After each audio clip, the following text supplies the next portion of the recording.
Well, welcome to the channel, folks. Today I want to talk to you a little bit about using your vehicle, photographing from your vehicle. Some say photographing using the vehicle is a blind, but either way, it's a good technique to have in your toolbox.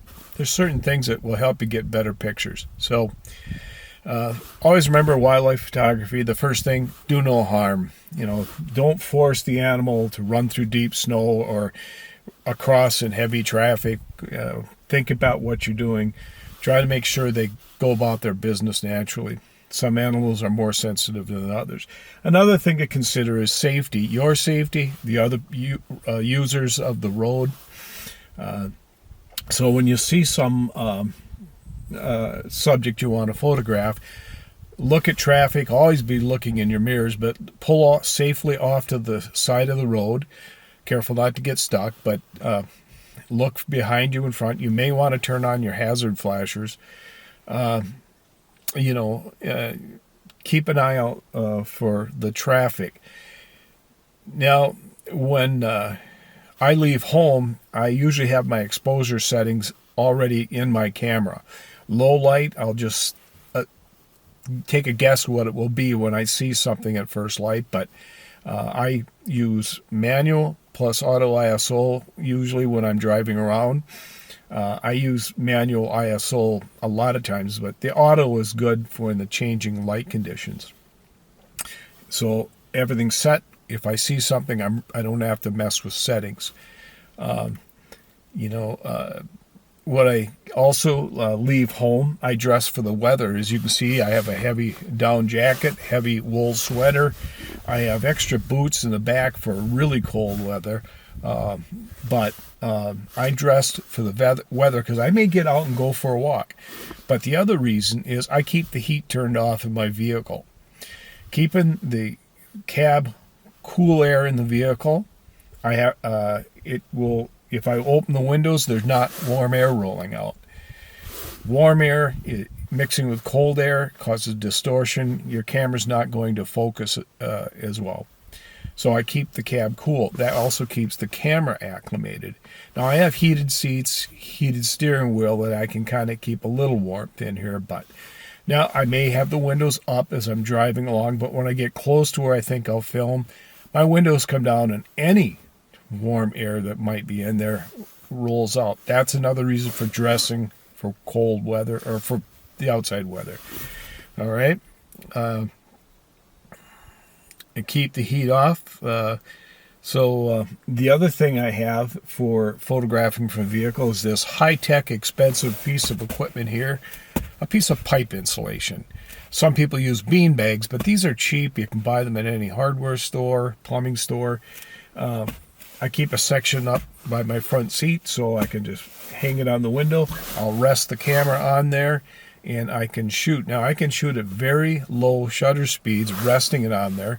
With my mirrorless, with IBIS, it really helps, maybe even 1/30 of a second. In continuous frame shooting, I'll hold down and I'll get a few shots that are going to be sharp. Now, if you get out of the vehicle and you go on a tripod, IBIS doesn't seem to be a negative effect on tripod. But if you have a digital SLR with a lens stabilization, you should turn it off if you're on a tripod.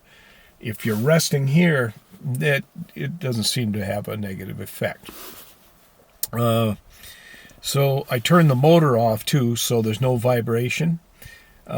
This will absorb vibration, but if you have the mount, there's a clamp that you can clamp on the window and with a ball head and put your camera on. That way you can free your hands up sometimes. The window might be shaking from your motor, so that's another reason to shut it off. Now there's another mount that mounts on the door. You have the window down all the way. These are really nice. A little more pricey than the clamp type, but you can put a gimbal or a ball head on there. Again, you can have hands free if you're shooting low shutter speed. Put a self timer on the camera or remote control. Or if you're going to move the vehicle, the camera's mounted there. I'd be very careful. I wouldn't drive at high speeds like that. But if you're doing video, it's nice to have one of those mounts so you're not moving the camera too much. They're very nice. I have the lower priced window mount. It's not as good as the door mount. Another question that people come up with is, and it's kind of interesting, is lens hood on, lens hood off. Now this is turned around right now, but if I have it, a lot of times I just leave my lens hood on like that. The camera is acclimated, it's cold, there's no warm air inside the lens hood. But if your camera's warm and there's warm air in here, you shoot through the cold air out there, you're going to have soft focus. So a lot of people will have the lens hood off. I leave it on because the cold air is in there. It doesn't affect it. That also protects the front element. Now you can have a clear filter to protect the front element, and a good one won't affect your image quality.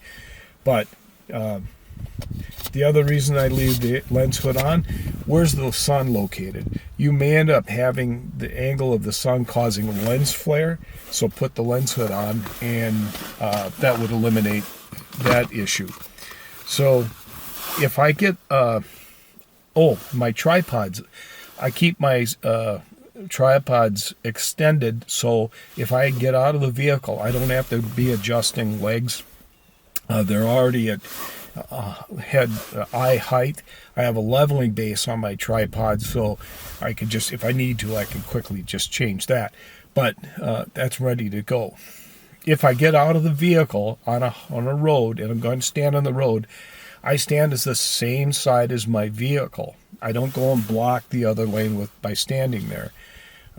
I see this a lot of times. People will all park on one side of the road, but then they'll all stand on the other side and blocking traffic. So don't do that. It's not safe, and it makes local non-photographers not too happy with photographers.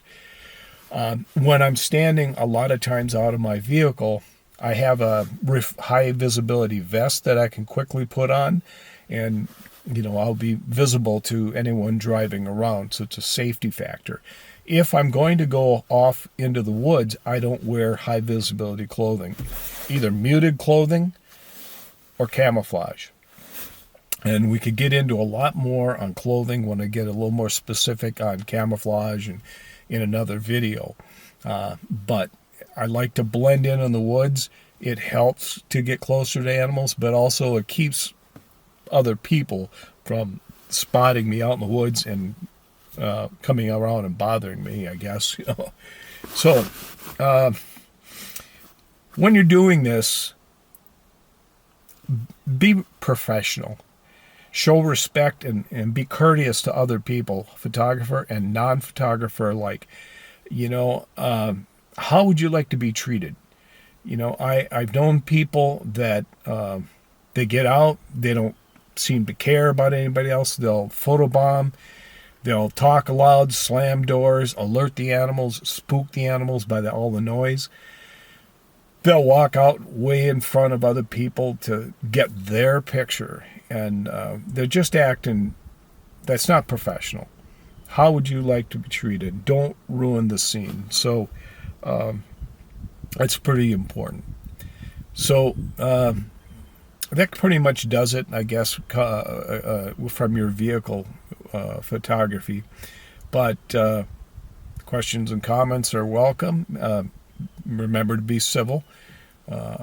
And if you like this, like and subscribe to the channel and ring that bell so you can get notified of future videos as well. Liking, subscribes help drive the channels, and it will definitely help me. So good shooting, and see you next time.